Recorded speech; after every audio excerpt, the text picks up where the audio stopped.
I'm sure this is a familiar face to everyone here. Rodney Brooks. And this is a familiar place for me to be. Right.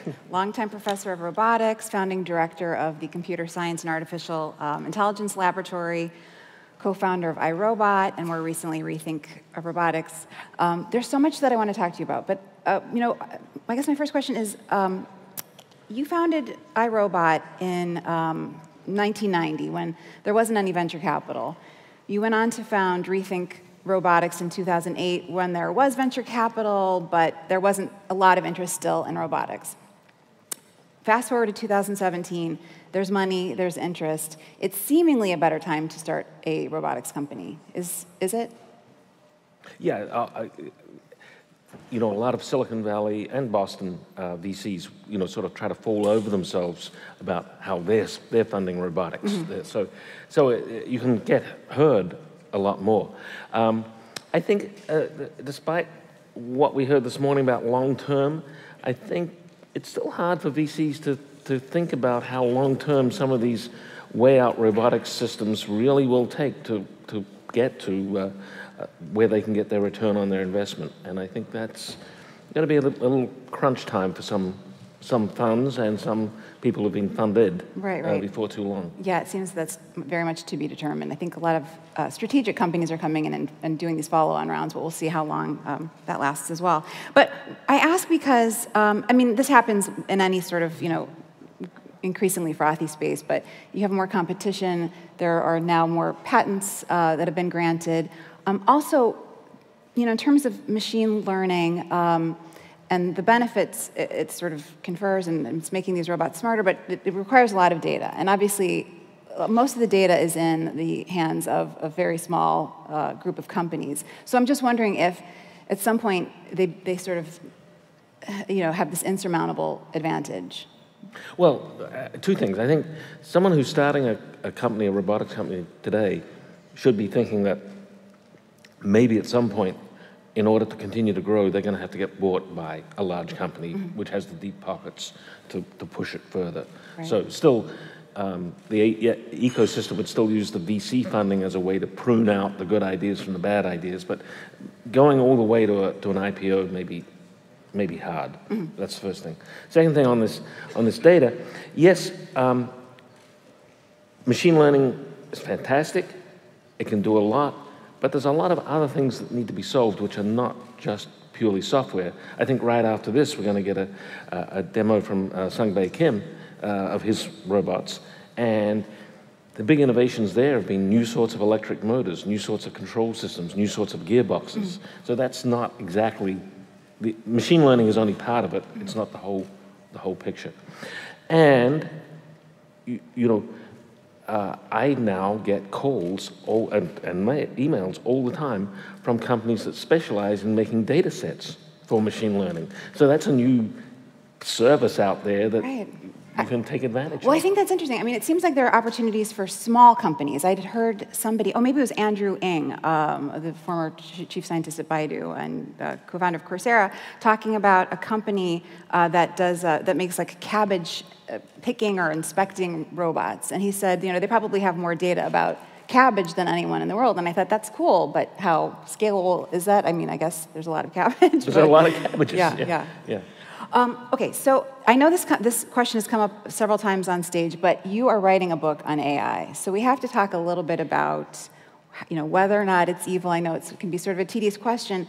Elon Musk, yet again, has sort of expressed that AI could turn into this, or is, I guess, this existential threat.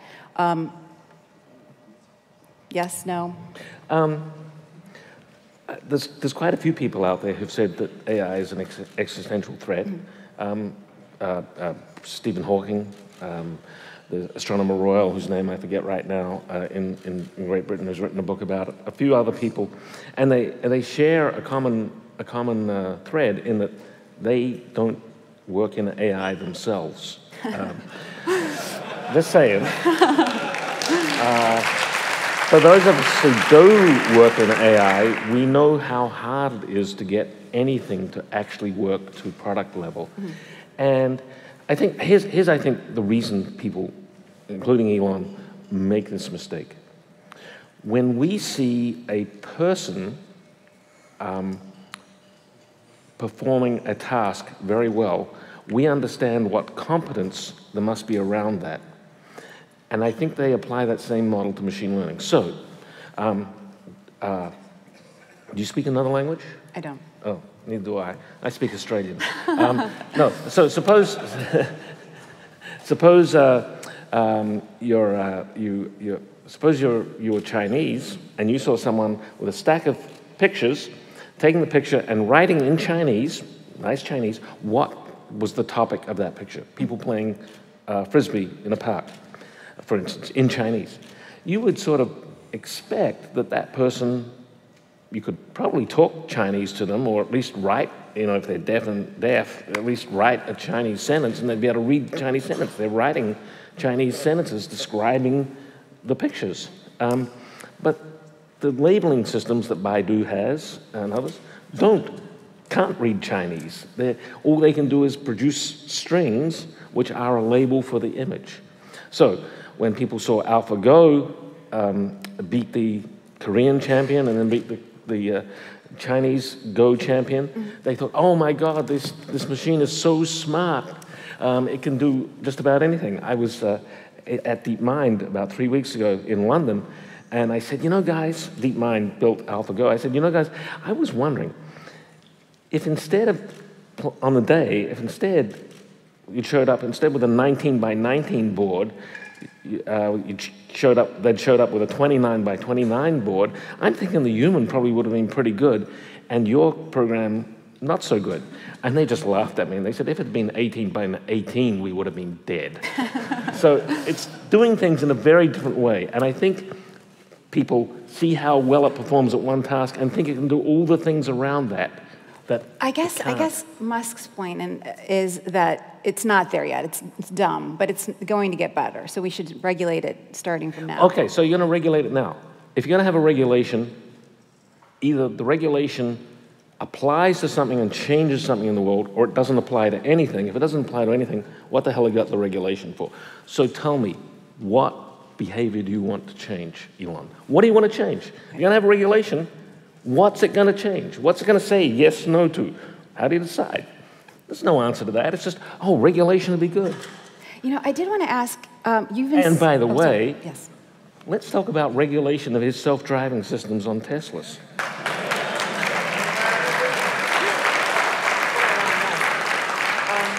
Because that's a real issue. Yes.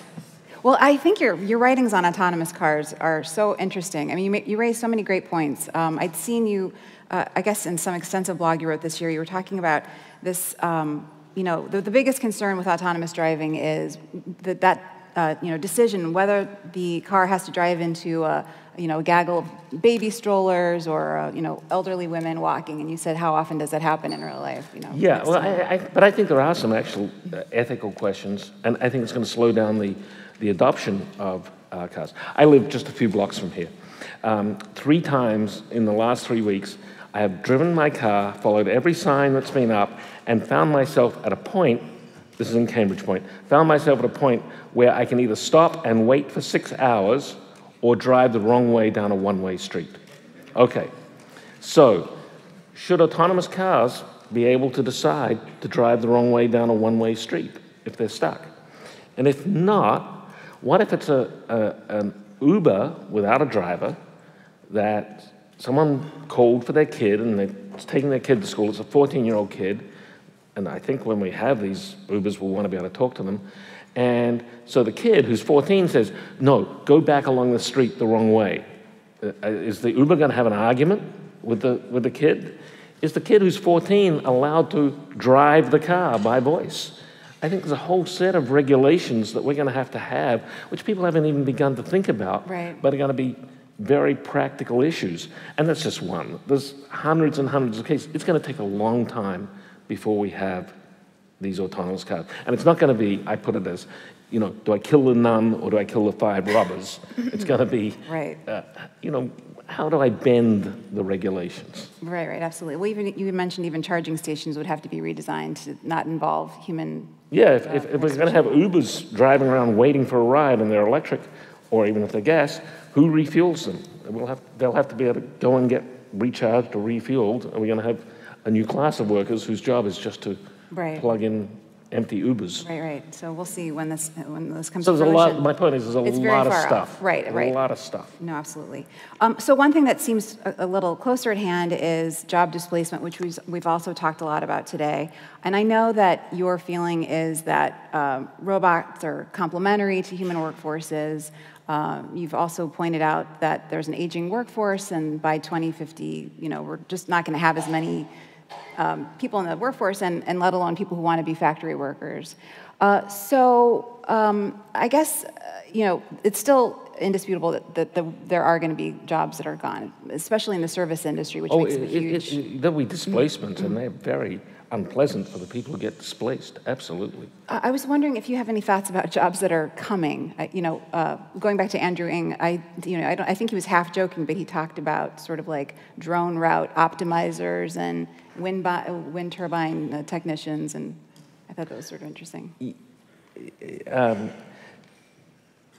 Yes, I think the role in factories, for instance, will shift from people doing manual work to people supervising robots. And, we've got a tradition in manufacturing equipment that, it has horrible user interfaces and it's hard to use and you have to take courses. Whereas I don't have my phone on me, but I guess many people here probably have a smartphone, right? And probably not many of you had to go and take a course on how to use that.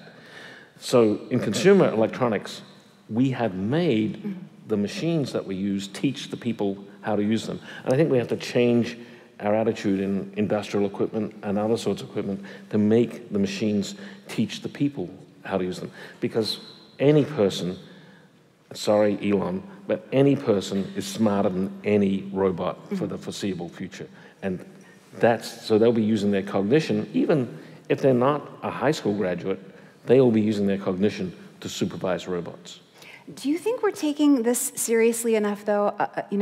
Somebody earlier today had said the sort of catastrophic story about jobs loss. He said, he kind of brushed off for now, or said it's a little bit maybe overhyped. But I do sort of wonder if it's why we have the administration that we have right now for not paying enough attention to the people, especially in the middle of the country. No, that's a difficult question.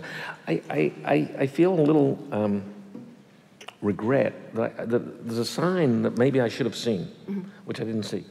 When I started Rethink Robotics, it was called Heartland Robotics. And I had just come off of spending 6 years being an advisor to the CEO of John Deere, and I'd visited every John Deere factory, and I could see the aging population. I could see they couldn't get workers to replace the aging population in places like Dubuque, Iowa.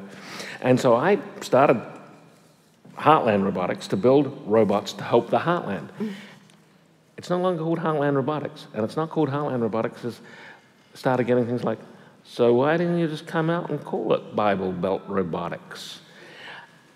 The people in the Midwest thought we were making fun of them by calling it Heartland Robotics. I should have, now, in retrospect, I should have thought about that a little deeper. I mean, there were lots of other comments too. Right. So it became Rethink Robotics.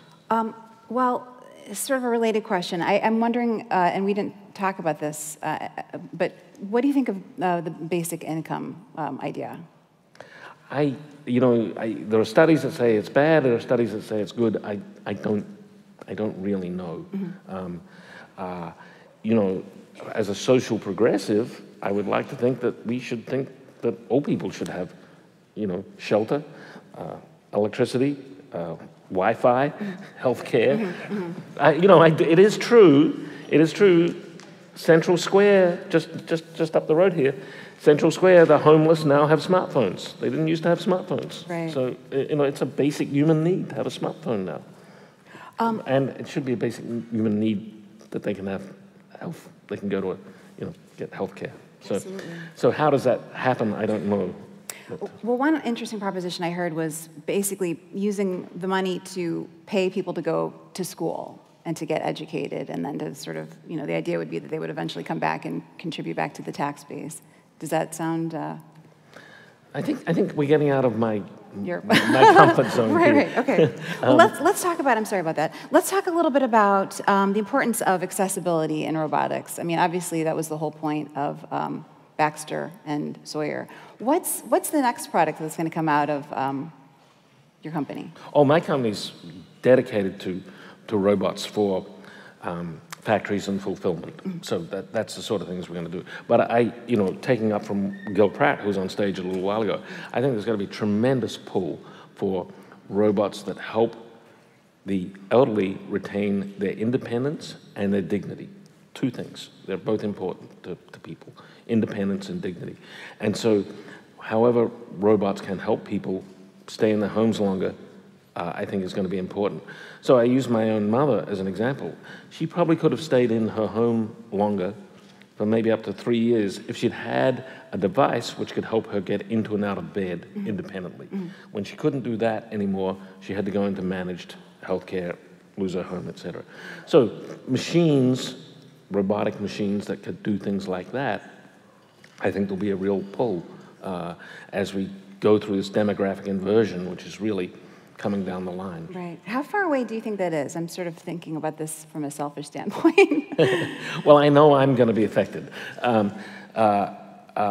If we look, you can look at the charts. The number of retirees is going to change dramatically in the next 15 years, and especially if we're saying we don't want those immigrants to be here, there's going to be less and less people who can help people while they're in their homes, and so that's got to be through some sort of mechanization. I view a level 2 car, level 2 meaning driver assist features, as an elder care robot, because it lets the elderly retain their independence of being able to drive longer, because they can drive safely even as they lose some of the ability to sense what's going on, because they're getting warnings or auto braking or other sorts of things. So it won't necessarily be the humanoid robot. There'll be robotic technology which helps people in those two aspects, dignity and independence. And are you, I suppose you wouldn't, is there any way that you would start making, I mean, Rethink is very squarely focused on industrial robots. You're not interested in getting into a completely separate field here. I mean, I've just heard you talk about elder care quite extensively. I think it's a big deal, but it's not what this current company does. Yeah. Just like I was at iRobot as CTO, but it didn't make sense for iRobot to start building robots for factories. Right. Yeah. You have worked with so many roboticists, including many who are here right now. What are sort of the companies that you're tracking right now that you think are the most interesting? That you think, if I hadn't done Rethink Robotics, I would have potentially pursued this? Well, I'm not going to give an explicit answer, but here's what, I've had successes. I've actually had, no one talks about my failed companies, which I've had too, but what I think about now is, I'm a robotics guy, so every problem that I think I can solve has a robotics solution. But what are the sorts of things that are important to humankind, which the current model of either large companies investing in or VCs investing in are not going to lead to a solution? So, for instance, plastics in the ocean. Incredible problem. It's getting worse and worse. It's contaminating our food chain. But it's the problem of the commons. Who is going to fund a startup company to get rid of plastics in the ocean? There's lots of different aspects of plastics. There's got to be not one solution, but probably 10 or 15 solutions for different aspects of it. Who's going to fund that? Because there's no business model for who's going to pay for it down the line. So I'm more interested in trying to find places where robotics can help the world, but there is no current way of getting it, the research or the application funded, and then seeing what I could do to help that. Right. Well, we so appreciate your coming here, and you spoke at our event in New York a couple of months ago. I was just wondering, is it a burden or a joy? You're often thought of as the father of robotics. Do you feel like you have to be out there evangelizing for, robotics and roboticists so people understand the benefits versus... Well, that's why I decided to write this book on AI and robotics in the future, because I think people are getting too scared of the wrong thing and not trying to think about what the real implications will be. So And you know, I sometimes say, I gave up being an academic at MIT because I didn't want to become a grumpy old professor, but instead I'm now a grumpy old entrepreneur. This is a grumpy old book about, well, really, it should be, you know, it's this way, it's not that way. When is the book going to be out or finished? It's in process right now. It's in process. So I've learned over the years never to promise when a book is going to be finished. Great. Well, I'm already looking forward to it. Thank you so much, Rodney. Thank you. Really enjoyed. Thank you.